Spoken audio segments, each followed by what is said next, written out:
which is close to a farming community, which is very close to Des Moines, the pipeline would eliminate that altogether. But these are not truly what I'm here to talk to you about. I'm here to discuss the eminent domain. I have not even brought up the most serious risk that the pipeline poses, and that is an oil leak. Yes, an oil leak. I have mentioned some issues to demonstrate what oil companies do not tell us, and to demonstrate they truly do not care about Iowa as a thriving community, as one of the most productive states in the country regarding agriculture. Not to even mention the disruption of farm families that thrive on that way of life. They truly refuse to listen to us. They simply do not want to hear what we have to say. Because of that, our impression of them is that they truly do not care about the damage to Iowa farmland and our personal rights as landowners. They have easily demonstrated to me, our families, and our friends that they only care about the bottom line and their huge profits.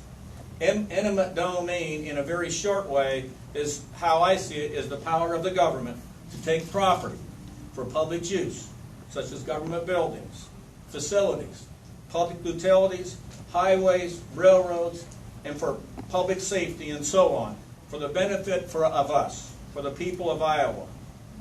We did have an example of eminent domain, and there was many in Iowa, and I was exposed to some of this because I had some friends that lost farmland, and I think all of you know of Satorville Dam and Red Rock Dam, and that was the use of eminent domain to put those two dams in. The projects were built on the use of eminent domain. I remember the farmers that lost their land.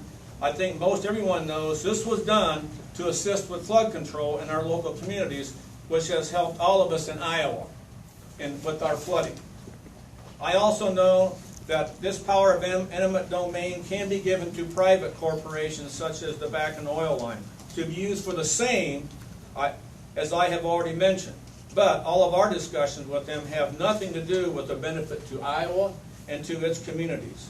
Iowa truly gets nothing from them. It just gets to pass through our state a pipeline 30 inches in diameter, 570 barrels of oil a day at 1,400 psi with never having a leak, as they say.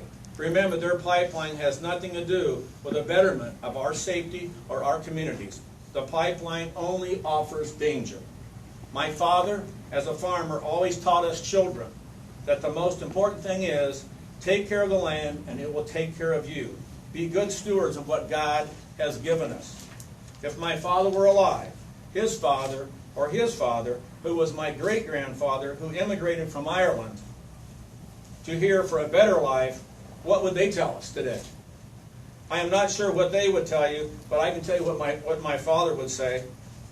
He would say, preserve the land and leave it undisturbed as it was afforded to us hundreds and hundreds of years ago. My personal story isn't any different than anyone else that you have mentioned here today that cares about the future of Iowa agriculture. We have a right to protect our land, and we have a right to protect our family from this type of tyranny. Let's take care of the land that has been given us for our future families. Thank you. Sorry, Bob, I keep having senior watching, but I'll get right back up as soon as I can.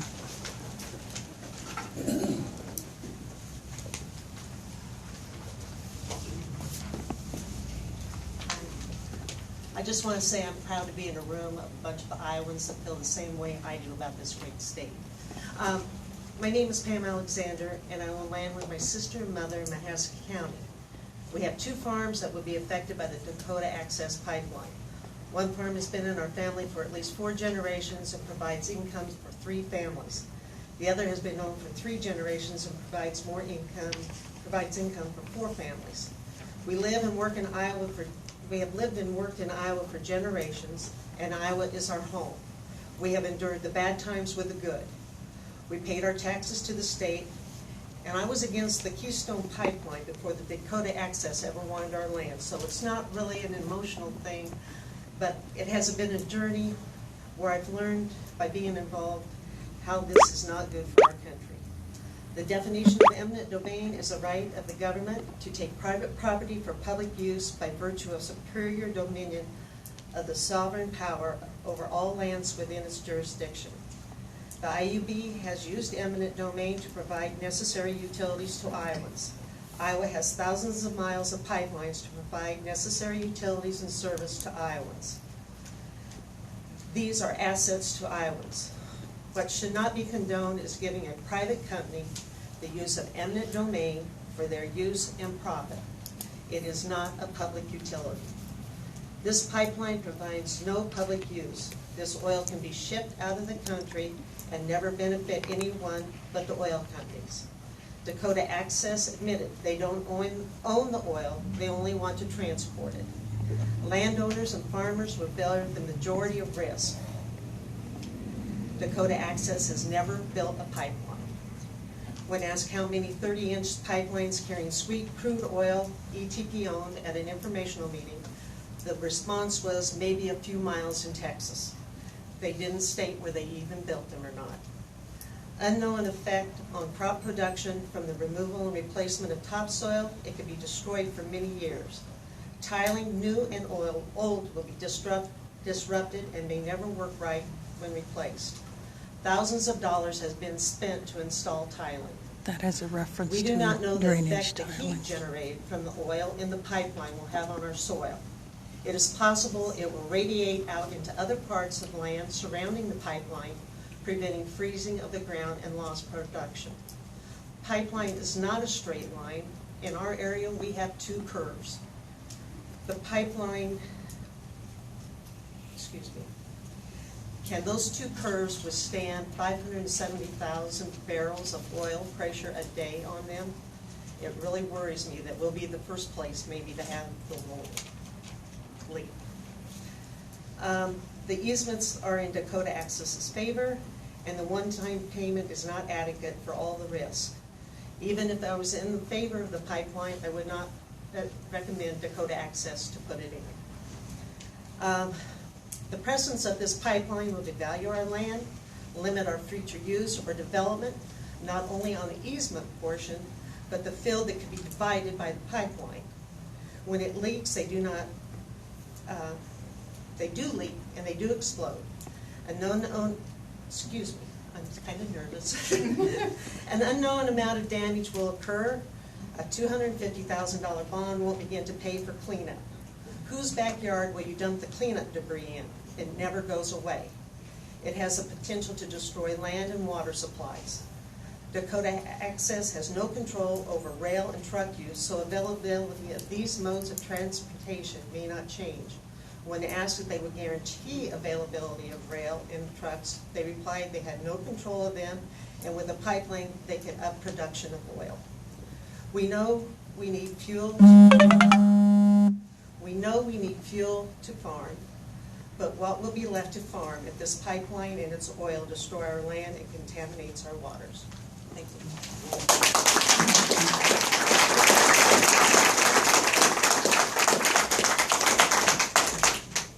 One point of fact, any oil that's produced in the United States cannot be transported outside of the United States. But it is being transported to refineries on the Gulf Coast where it can be Yes, transported. the product can be, but the oil can't. Yeah, we're aware.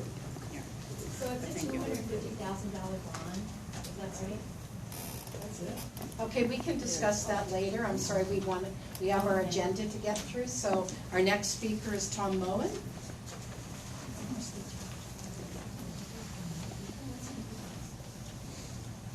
Good evening.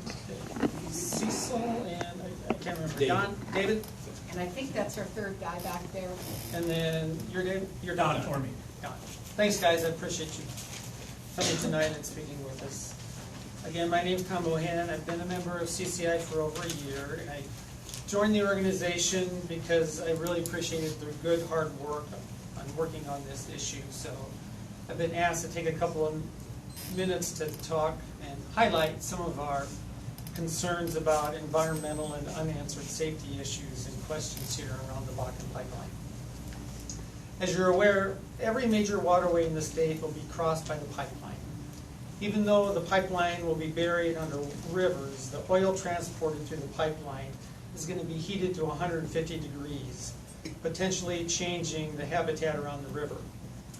How will this change the habitat around the river? how will these changes negatively impact these waterways? The pipeline will be crossing several natural areas. Not only will these areas be subject to clearing the easement for the pipeline of trees, they'll be damaged from open trenching and the potential risk for a pipeline leak. What negative impacts will these changes bring to these areas, and how will they change the areas around them? Significant and important archaeological areas discovered in the Big Sioux River area. The area was once home to several thousand Native Americans, and the area will be crossed by the pipeline. The state archaeologist has written to you, and he shared his objections and concerns. Construction of the pipeline will significantly impact farmland from compaction. Longer term, owners will face issues from heat emanating from oil flowing through the pipeline. Owners of wooded areas will see their trees permanently removed. And again, what will be the full, likely, long-term environmental costs and consequences of this? What safeguards and precautions will be required to prevent problems and disasters? Well, none of us will fully know because there is no environmental assessment required, and of course then none of us completed. I think that's incredible, and it is incredibly irresponsible. Pipelines leak. It's not a question of if, but when this pipeline will leak and cause a spill that will inflict serious damage to communities, land, air, and our water. We know this. Headline tragedies have become commonplace, and we're tired of listing these. For example, in March of 2013, homeowners in Mayflower, Arkansas were overwhelmed when oil from a broken pipeline flowed into their basements, their lawns, and their streets. More recently, on January 17th of this year, a pipeline under the Yellowstone River in Montana burst, spilling over 50,000 gallons of oil into the river. The town of Glendive was required to shut down its drinking water services because the oil had contaminated its source water. Furthermore, pipeline spills and the cleanups for them are very, very costly. The cleanup after the 2010 Enbridge pipeline oil spill in Kalamazoo, Michigan, cost over $1 billion and required over 4 years of effort to clean it up. And still, significant contamination still remains. As you know, Iowa law now stands, Dakota Access and Energy Transfer Partners is only required now to post $250,000 to pay for a spill or a cleanup. That's incredibly inadequate and completely unacceptable. Dakota Access and ETP has no record when it comes to successfully operating a hazardous crude oil pipeline. In fact, the 2014 annual report for ETP reveals that the company is being sued or has been served notice of violation for various spills, leaks, and contamination of water from its pipeline.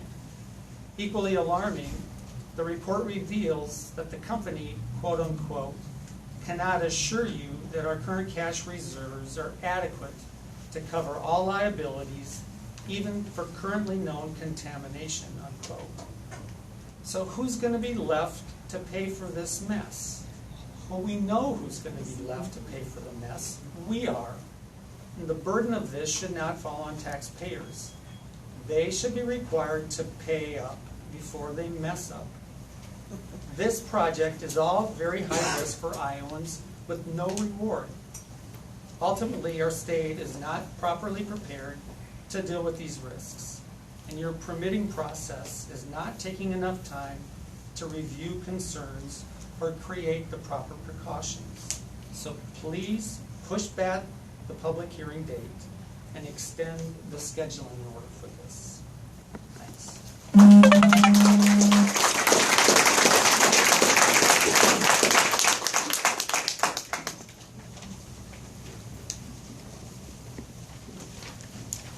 Hi, my name's Chris Wells. I'm from the Quad Cities. I'm a lifelong Iowan, and I've been asked to say a few things about climate change.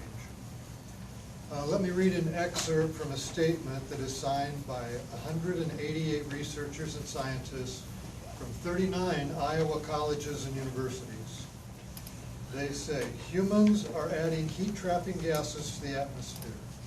These gases are a major contribution to climate change.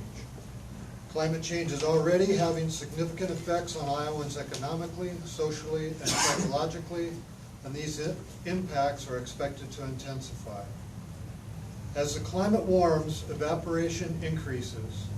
During dry periods with little rain, increased evaporation makes dry soils even drier, while during wet periods it adds even more moisture to the atmosphere. In these ways, climate change may strengthen both droughts and floods. The recent sequence of extreme rainfall years, flood events in 2008, 2010, and 2014, interrupted by the drought of 2012, illustrates the Iowa impacts from enhanced evaporation. The emergence of years with both drought and flood, as in 2011 and 2013, is concerning. There is evidence that a frequency of intense rain has increased in Iowa over the past 50 years. Natural systems are responding to the increase in global average temperature. The northward expansion of species formerly restricted by colder climate could disrupt natural ecosystems and introduce new agricultural pests and diseases. The changes are also expected to lead to negative health effects for Iowans, including the direct impacts of flooding, stresses on the heart and lungs, allergens that are more abundant and have a longer season, and the spread of diseases carried by organisms like mosquitoes and ticks. If greenhouse gas emissions continue to increase, agriculture, human health, and economic stability will be affected in new and dramatic ways. There are policies and practices that, if implemented, would help Iowans adapt to climate change in the short term and avoid unmanageable consequences in the long term. And again, this was a statement from 188 researchers and scientists from 39 Iowa colleges and universities. This statement pertains to Iowa, and I don't have time at this meeting to go into the even more devastating consequences of global warming, such as ocean acidification and sea level rise. Now, how does global warming relate to the proposed Bakken pipeline? North Dakota has generated 852 million barrels of Bakken crude, and Montana has produced 151 million barrels through the first quarter of 2014, data show. Experts estimate that the Bakken field holds more than 20 billion barrels of oil. The pipeline would transport approximately 450,000 barrels per day with a capacity as high as 570,000 barrels per day or more, which could represent approximately half the Bakken current daily crude oil production. The proposed new pipeline infrastructure would feed the oil boom and facilitate an increase in production. Iowa has taken pride in its renewable energy development. To pave the way for increased oil consumption by approving this pipeline would be poor planning and ethically irresponsible. The Bakken pipeline is not a public good for the citizens of Iowa or the citizens of the world.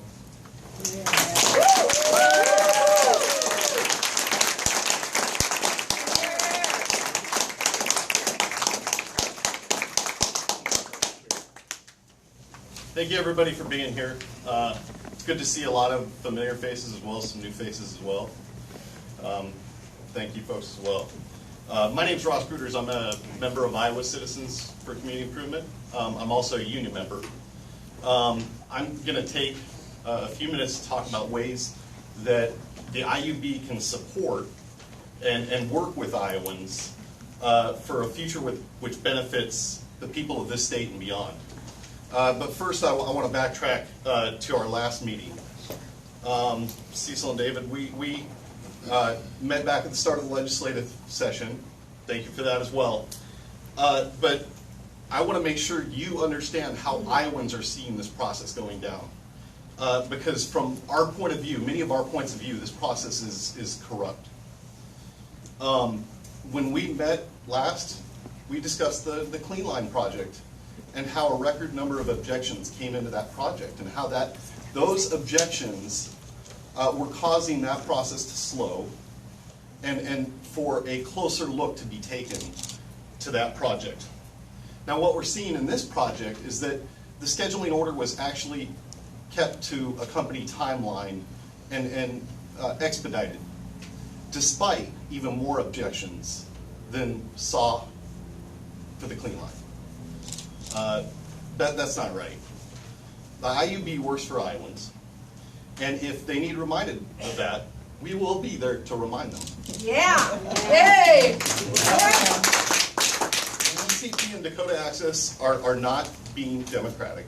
They have bullied, bribed, intimidated, and harassed Iowans. That's a true thing. And they're doing the same to the IUB. They're corrupting our political process, a process that's supposed to work for the people of this state. If you want an example of how undemocratic this process is and how Iowa are being bullied by ETP, we can take you out to a field in Newton, Iowa, where you can see pipe on the ground, despite not being approved yet. This either shows an extreme amount of arrogance on the part of ETP and Dakota Access, or it shows that they have an extreme amount of confidence in how the IUB is going to rule. It shows complete contempt for the feelings of a huge number of Iowans and for Iowa landowners. Not all energy is created equally. Fossil fuels take away from a transition we need to renewable energy. When power is produced by fossil fuels, we're being asked to let, in this case, an out-of-state oil company make us shoulder the risks for invisible barriers to renewable energy that they want to put right under our feet. This project is tapping into a poison barrel of more harmful greenhouse gases. It's preventing us from turning the corner on a push for renewable energy, which would power our future and create a large number of jobs in the process. We're in Iowa, we're uniquely poised to be an energy leader in the future. Iowa and the IUB can show leadership by focusing on renewable energy right now. They can do so by saying no to this bottom bill.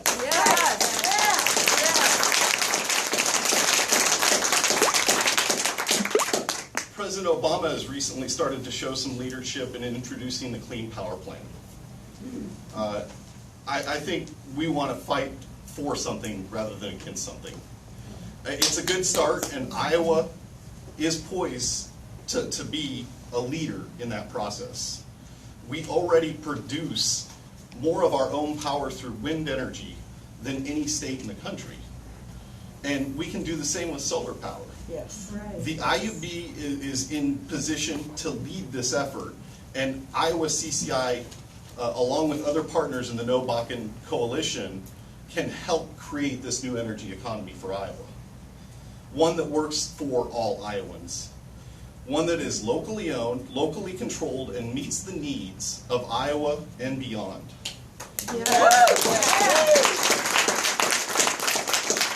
This process is already happening organically throughout the state. I see it in my travels on barns and farmhouses in rural Iowa. IUB needs to have some input in that process and make sure it's used for the benefit of Iowans. We want IUB to lead on this issue, not follow an out-of-state energy company down a dead-end path. And as a membership organization, we challenge ourselves, as well as the IUB, to not accept what is politically expedient, and instead do it as right for our future, our land, and future generations that will follow. Luckily for the IUB, Iowa law is written in a way that should make this pretty easy to do the right thing. Yes. We will be there to remind the IUB of that fact. So we demand an end to the fossil fuel addiction, and we promote the solution. We fight for renewable energy and local control, and the IUB should join us in that effort. Yes.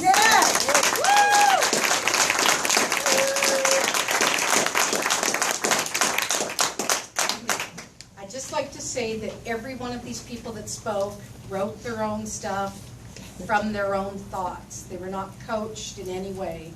And let's give them all a big hand.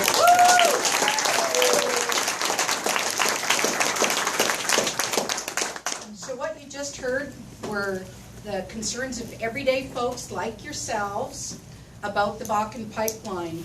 Farmers Dan Gannon and Pam Alexander spoke eloquently on the issue of eminent domain.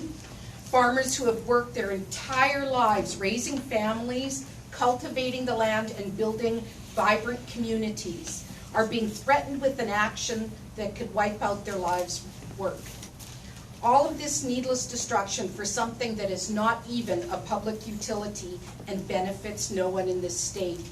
You heard about safety concerns from Tom Moen. This is not a matter of if the pipeline leaks, it's a matter of when it happens. Right. We know this with a high degree of certainty based on historical evidence because we've seen it happen over and over and over. Look at those pictures back there. Michigan, Mayflower, it's not a pretty sight. You heard from Chris Wells about climate justice. And who knows better about climate change than a farmer, because they work with it every day. The bottom line regarding that issue, why should we foster more dependence on fossil fuels when what we need to be doing is exploring sustainable solutions to our energy needs? Right. And Ross Gruder's talking about the renewable energy plan, investing in our communities, creating lasting local jobs. Again, on these 2 points, we need to break our dependence on fossil fuels, move to alternative and more sustainable energy sources that would truly benefit this state. So, of course, why are you here? Why did we invite you here? Because we have demands. When does CCI not have demands? Yeah. Reasonable demand. Reasonable. We're practical Iowans in this room. Seriously practical. Common sense demands. So we've only got 2 today, so rest easy.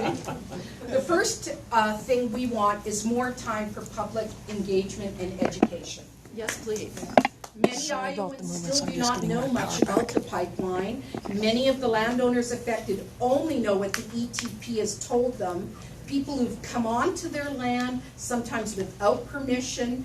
I've heard of people being hunted down in their churches and work and told them things that may not necessarily have been entirely truthful. Talking with landowners and farmers, we know that they have felt isolated at times and even under attack, and I'm sure you can hear about that soon enough. And I know we've all heard stories about some of these so-called incentives that ETP's agent representatives have offered farmers.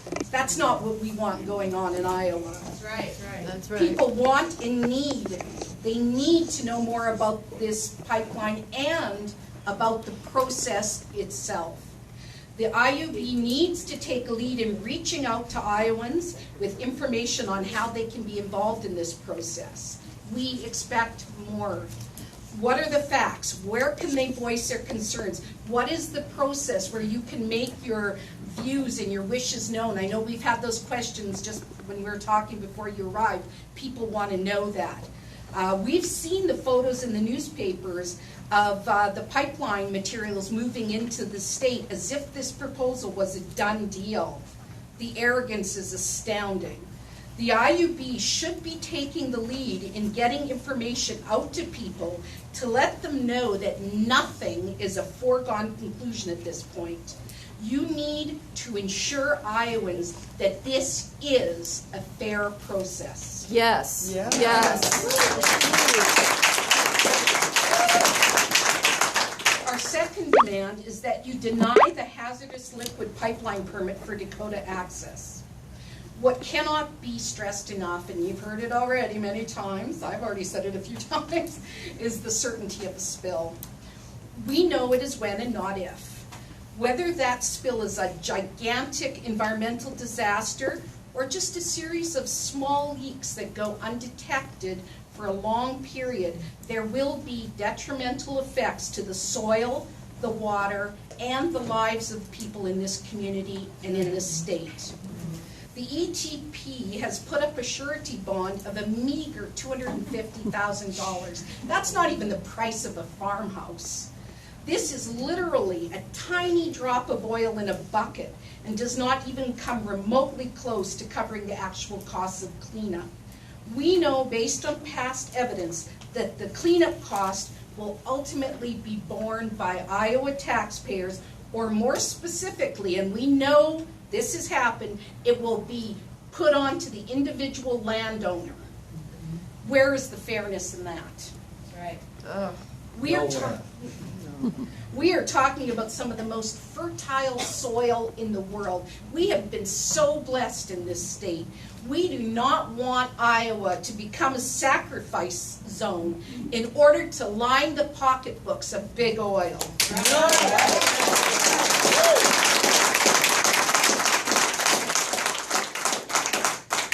Our stewards don't deserve that risk. Right. Our lifelong farmers and practical Iowans who just want to live and care for the land do not deserve this risk. It's a practical matter. All the evidence is there that the risk is too great for the reward. Well, If there is any. I myself have quoted Well- Wendell Berry on a number of occasions, and he says there are boomers and takers in this world. The boomers are the people like yourselves who know your land, you understand it, you take care of it, you realize you don't really own it, you're passing it on. And then there are the takers, like these guys, who are coming to rape your land, get every cent they can from it, and move on, and leave you to deal with it. We don't want those guys. Right.